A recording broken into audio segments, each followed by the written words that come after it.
नमस्कार। आपके अपने YouTube चैनल पर मैं वंदना आपका स्वागत करती हूँ। आज मैं आरंभिक स्तर पर गुणा की संक्रिया किस प्रकार करते हैं उसको समझाऊंगी। आरंभिक स्तर यानी कि जब बालक विद्यालय में गणित सीखना शुरू करता है और छात्र ने जोड़ और घटाने की जो संक्रिया है उसको भली भांति सीख लिया है, उसके बाद हम गुणा की संक्रिया करते हैं। तो सबसे पहले जानते हैं कि गुणा कहते किसे हैं। गुणा की अगर परिभाषा निकालेंगे तब हम कहेंगे कि जब किसी संख्या अथवा अंक में उसी संख्या अथवा अंक को एक या एक से अधिक बार जोड़ा जाता है तो उसे गुणा कहते हैं। यानी बार बार उसी संख्या को जोड़ना गुणा कहलाएगा। संख्या अथवा अंक को जितनी बार जोड़ा जाता है वह उतनी ही बार का गुणा होता है और गुणा को ये जो क्रॉस का चिन्ह है उससे प्रदर्शित किया जाता है। उदाहरण देखें तो यहाँ पर मैंने दिया है 2 गुणा 4। गुणा को अंग्रेजी में मल्टीप्लाई भी कहते हैं। तो 2 multiply by 4 is equal to, इसका अर्थ हुआ 2 को 4 टाइम्स प्लस करना है। यहाँ मैंने दे रखा है 2 + 2 + 2 + 2। तो प्लस प्लस कितनी बार है 4 टाइम्स, तो सबको प्लस करेंगे तो 8। तो इतना बड़ा बार बार लिखने की बजाय हम 2 4 जा 8 यानी 2 को 4 बार जोड़ना। या दूसरा उदाहरण अगर मौखिक रूप से मैं दूं तो 5 मल्टीप्लाई बाय 6, इसका अर्थ हुआ 5 को 6 टाइम्स जोड़िए। आरंभिक स्तर पर गुणा की प्रक्रिया को स्पष्ट करने के लिए बालकों को पहले हमें पहाड़े अवश्य याद करा देनी चाहिए। यदि गुणा जब सिखाएं तो उससे पहले हमें पहाड़े उनको सिखा देना चाहिए और कम से कम 10 तक उनको पहाड़े आने चाहिए। उसके बाद जो है पहाड़े बना लेगा बालक। गुणन संक्रिया में जो निम्न पद आते हैं उनको हम समझते हैं। जैसे मैंने बोला था कि 2 multiply by 4 is equal to 8।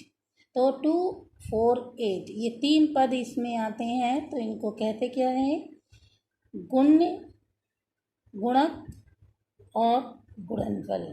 ये गुण्य, गुणक और गुणनफल क्या है इसको समझते हैं। गुण्य क्या है, जिस राशि को या जो अंक है उसको जोड़ा जाता है या गुणा करें, जिस अंक की गुणा करनी होती है उसे हम गुण्य कहते हैं। उम्मीद है समझे होंगे आप। उक्त उदाहरण में जो है वो 2 जो था गुण्य था। अगला गुणक। गुणक जो पद है वो गुण्य को जिस राशि से गुणा किया जाता है यानी जो अंक से गुणा करते हैं उस राशि को गुणक कहते हैं। जो ऊपर उदाहरण 2 multiply by 4 is equal to 8 था तो उसमें 4 से हम 2 की मल्टीप्लाई कर रहे थे तो 4 क्या हो गया, गुणक। गुणनफल। गुण्य को गुणक से गुणा करने पर जो राशि प्राप्त होती है उसे हम गुणनफल कहते हैं। यानी जो पद रिजल्ट के रूप में हमारे पास आता है उसे हम गुणनफल कहते हैं। तो वहाँ पे 2 multiply by 4 is equal to 8। तो यहाँ उदाहरण में 8 जो है वो आपका गुणनफल है। अब गुणन की संक्रिया में हमें जिन नियमों को छात्रों को बताना होता है उन्हें समझ लेते हैं।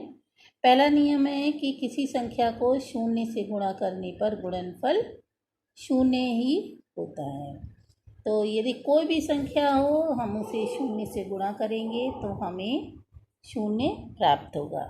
जैसे यहाँ पे मैंने उदाहरण दिया है 2 multiply by 0 is equal to 0 या 4 multiply by 0 is equal to 0। और भी बहुत सारे कुछ भी ले लीजिए आप, बड़ी से बड़ी संख्या ले लीजिए 100 multiply by 0 is equal to 0।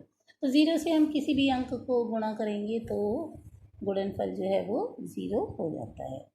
नियम 2 क्या कहता है कि किसी संख्या को 1 से 1 से गुणा करने पर गुणनफल वही संख्या रहती है। यानी कोई भी नंबर ले लें और उसकी 1 से मल्टीप्लाई करेंगे तो हमें जो गुण्य था वही नंबर हमको प्राप्त हो जाता है। जो एग्जाम्पल है वो है 2 multiply by 1 is equal to 2।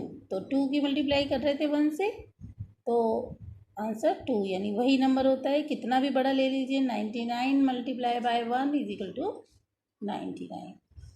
नियम 3 क्या कहता है, गुणा की जाने वाली संख्याओं, गुणा की जाने वाली संख्या में कौन कौन से पद आते हैं, गुण्य और गुणक। इन दोनों का क्रम बदलने पर भी उसका गुणनफल नहीं बदलता। जो हम कहें कि गुणनफल बदल जाएगा गुण्य और गुणक के नंबर को चेंज करने पर, इधर उधर करने पर, यानी गुण्य के स्थान पर गुणक और गुणक के स्थान पर गुण्य को रख दिया जाए तब भी गुणनफल हमें वही प्राप्त होता है। जैसे आप समझ लीजिए 5 मल्टीप्लाई 3 इज इक्वल टू 15, 5 3 जा 15। अब हम 3 और 5 के जो प्लेस हैं उनको बदल दें, जैसे 3 आ गया 5 की जगह और 5 आ गया 3 की जगह, तब भी रिजल्ट क्या आएगा 15, 3 5 जा 15। यानी कि गुण्य और गुणक का स्थान बदलने पर उनका जो है गुणनफल नहीं बदलता है एक दूसरे का, यानी गुण्य गुणक का स्थान ले ले और गुणक गुण्य का। जो 4th नियम है वो क्या कहता है, किसी संख्या को 10, 20, 30, 40, 100 कोई भी नंबर जिसमें आगे शून्य लगा हो, तो जितने शून्य होते हैं गुणनफल में जो है बस केवल हमें दहाई, सैकड़ा जो भी नंबर है उससे मल्टीप्लाई करना होता है और जितने शून्य होते हैं उतने शून्य लगा दे जाते हैं तो भी हमें गुणनफल प्राप्त हो जाता है। यहाँ पे मैंने एग्जाम्पल रखा है, जैसे 46 को 20 से मल्टीप्लाई करेंगे तो हम 0 ऐसे ही लगा दें। कितने 0 हैं 20 में, 1 0 है तो 1 0 लगा दिया और 2 की मल्टीप्लाई यानी दहाई वाले स्थान के नंबर से हमने गुणने से इसको मल्टीप्लाई कर दिया। 2 6 जा 12 का 2, 1 2 4 जा 8 और 1 9, यानी 9 2 0। तो यहाँ पे 0 हमने 1 लगाया क्योंकि 20, अगर इसी को 200 कर लें और 4 6 8 तो 2 0 है तो जो रिजल्ट होगा उसमें 2 0 लग जाएंगे।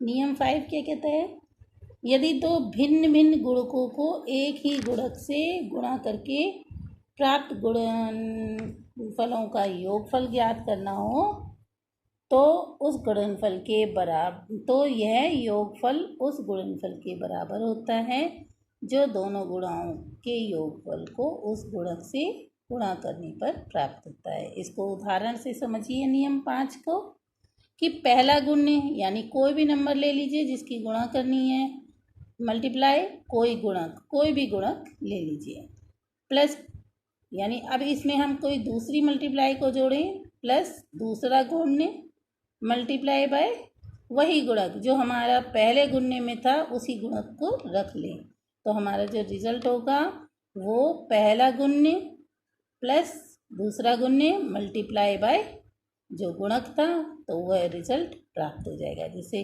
5 मल्टीप्लाई बाय 3 और फिर प्लस 6 मल्टीप्लाई बाय 3, तो आप देखेंगे इसमें 3 और 3 यानी गुणक जो है एक ही है, 3 इसमें भी है और 3 दूसरी वाली गुणा में भी 3 है। तो हम 5 3 जा 15 और 6 3 जा 18, तो रिजल्ट क्या आया 33। और अगर हम इसको कर दें 5 + 6 यानी कि जो प्लस के निशान में हम जो दो डिफर नंबर हैं गुण्य हैं उनको पहले प्लस कर लें, 5 और 6 को मल्टीप्लाई 3 यानी कि जो गुणक था जो एक ही था उसको हमने बाहर ले लिया तो भी रिजल्ट वही आएगा। देखिए 5 और 6 11 और मल्टीप्लाई बाय 3 तो 33 हो गया। गुणा सिखाते समय जो शिक्षक को बातें ध्यान रखनी चाहिए उनको समझते हैं। पहली कि गुणा के शिक्षण में भी जो है हम जोड़ने घटाने में जैसे शिक्षण सूत्र इस्तेमाल करते हैं, सरल से कठिन की ओर, स्थूल से सूक्ष्म की ओर, ज्ञात से अज्ञात की ओर, ऐसे ही शिक्षण सूत्रों के आधार पर बढ़ना चाहिए। दूसरा है, गुणा की संक्रिया छात्रों को पूर्व ज्ञान के आधार पर देनी चाहिए, यानी जोड़ना सिखाने के बाद, क्योंकि इससे पहले वो जोड़ना और घटाना सीख चुके हैं। पहले मौखिक रूप से समझाना चाहिए और फिर बालकों को गुणा की संक्रिया को स्पष्ट कर देना चाहिए। और हासिल वाले गुणा, बिना हासिल वाले गुणा सिखाने के बाद ही जो पहले हमें सरल यानी हासिल वाले गुणा नहीं सिखाने चाहिए, बिना हासिल वाले गुणा सिखाने चाहिए। तो ये थे आपके गुणा की संक्रिया को आरंभिक स्तर पर सिखाते समय किन बातों का ध्यान रखना चाहिए। अगले भाग में हम देखेंगे कि हासिल वाले गुणा और बिना हासिल वाले गुणा को किस प्रकार चरणों में सिखाया जाए। फिर मिलेंगे, धन्यवाद।